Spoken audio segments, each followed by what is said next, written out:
Richard Engelbert, a 48-year-old real estate agent in Littleton, Colorado, seemed to have it all: a successful career, a beautiful home, a loving wife named Wendy, and a stepson, Harrison, known for his charm and reliability.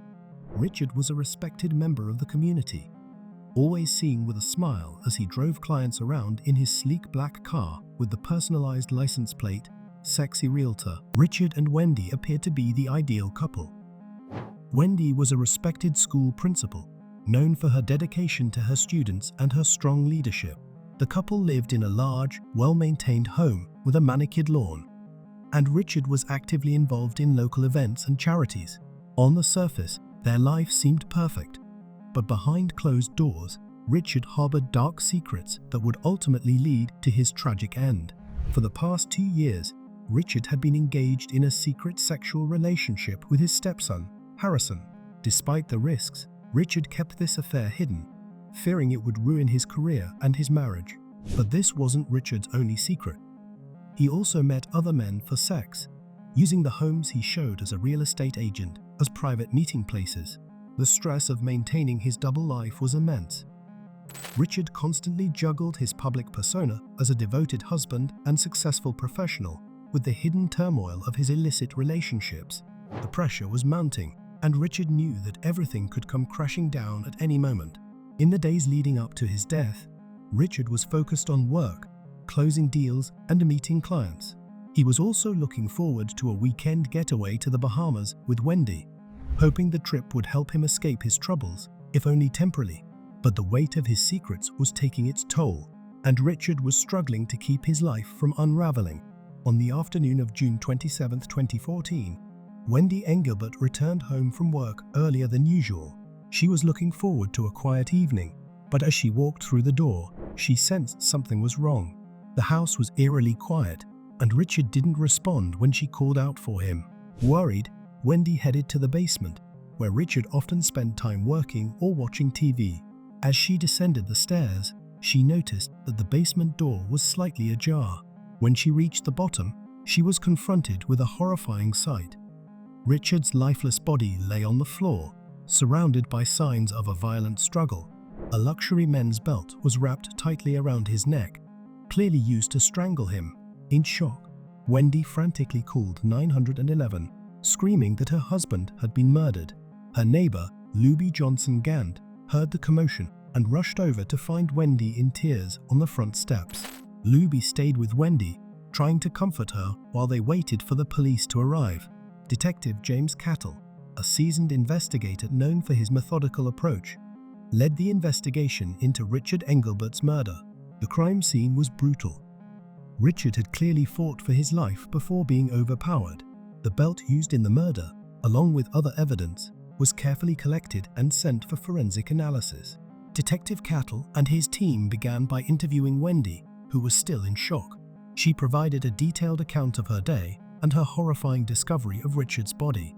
Wendy's alibi was solid. She had been at work all day, as confirmed by her colleagues and security footage. Still, the police were cautious, knowing that spouses are often suspects in such cases. The investigation quickly expanded to include Richard's phone and email records. What they found shocked everyone. Richard had been meeting with various men for sex, a secret he had carefully hidden from Wendy and the rest of the community. This revelation opened up new lines of inquiry, as the police now had to consider whether someone connected to these encounters had a motive to kill Richard. As the investigation continued, the police canvassed the neighborhood, speaking with neighbors and anyone who might have seen or heard something unusual. Richard's secret life began to take shape, revealing a man who was deeply conflicted and struggling to maintain his carefully crafted image. Despite her alibi, Wendy Engelbert remained a person of interest. Detective Cattle interviewed her extensively, probing for any signs that she might have known about Richard's affairs. Wendy was composed but clearly distraught.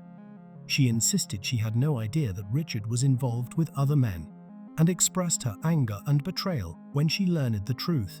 Wendy's strong personality and her professional reputation were key aspects of her life, and the idea that Richard's secrets could have jeopardized everything she had worked for was not lost on the investigators. However, There was no concrete evidence linking Wendy to the crime, and her alibi was airtight. The police had to consider other suspects. The case took a major turn on July 3, 2014, when the forensic team made a startling discovery. While re-examining items from the crime scene, they found a hidden camera disguised as a smoke detector in the basement. The camera had been recording for weeks, capturing everything that happened in the room. As the detectives reviewed the footage, they were shocked to see what had occurred on the day of the murder. The video showed a heated argument between Richard and his stepson, Harrison. The argument quickly escalated into a physical altercation, and in a fit of rage, Harrison grabbed a belt and strangled Richard to death. The entire incident was caught on camera, leaving no doubt about Harrison's involvement. Detective Cattle immediately called Harrison in for further questioning. When confronted with the video evidence, Harrison broke down and confessed. He explained that he had felt trapped in the relationship with Richard, manipulated and betrayed. The constant lies and deceit had pushed him to his breaking point, and in a moment of uncontrollable anger, he killed Richard. On July 4, 2014, the Littleton Police Department arrested Harrison Engelbert for the murder of his stepfather. Harrison, a 21-year-old college student and part-time bartender, had been living in turmoil for years. The weight of his relationship with Richard, coupled with his mother's manipulation, had led him to commit a brutal act of violence. Wendy Engelbert was also questioned extensively following Harrison's confession. The investigation revealed that Wendy had known about the affair for months and had pressured Harrison to continue it, fearing that Richard's reckless behavior would damage her chances in an upcoming election for school superintendent. However, Wendy was not directly involved in the murder, and there was no evidence to suggest she had conspired with Harrison. Despite her involvement in the cover-up, Wendy was not charged with any crime. The Engelbert family was devastated by the revelations. They had believed Richard to be a devoted husband and father, unaware of the secrets he had been hiding. Harrison's arrest brought a mix of grief and anger as the family tried to come to terms with what had happened. The community of Littleton was equally shocked.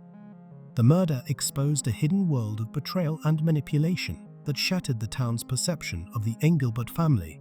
As Harrison awaited trial, the community grappled with the impact of the crime and the painful truths that had come to light. Harrison Engelbert's trial began on August 15, 2014, drawing widespread attention. The prosecution, led by District Attorney Laura Mitchell, argued that Harrison's murder of Richard was driven by deep-seated anger and a sense of betrayal. The hidden camera footage and Harrison's confession were central to the case. The defense, led by attorney Z. Barnes, argued that Harrison had been subjected to intense emotional pressure and manipulation by both Richard and Wendy. They claimed that Harrison's mental state, combined with the toxic environment he had been living in, had led him to snap. The defense hoped to secure a lesser charge by highlighting the extenuating circumstances. The trial was emotionally charged, with Richard's family and friends filling the courtroom. The jury deliberated for several days before returning with a verdict on September 5, 2014. Harrison was found guilty of second-degree murder, acknowledging that while the killing was not premeditated, it was still a deliberate act of violence. Harrison was sentenced to 25 years in prison without the possibility of parole. The verdict brought some closure to the case, but the emotional scars left behind were deep. The Engelbert family continued to struggle with the aftermath of the crime, trying to rebuild their lives in the wake of the tragedy. In the months following the trial, Littleton slowly began to heal. The community held memorials and support events to honor Richard's memory and to help those affected by the crime find some measure of peace. Wendy Engelbert, who had withdrawn from public life after the scandal, sought therapy and tried to rebuild her life away from the spotlight. Harrison, now serving his sentence in the Colorado Department of Corrections, focused on completing his education and seeking counseling for the emotional issues that had plagued him for years. The story of Richard Engelbert's murder became a cautionary tale, a reminder of the devastating consequences of living a double life and the dangers of manipulation and deceit. As the years passed, the community of Littleton moved forward, but the case remained a significant chapter in the town's history.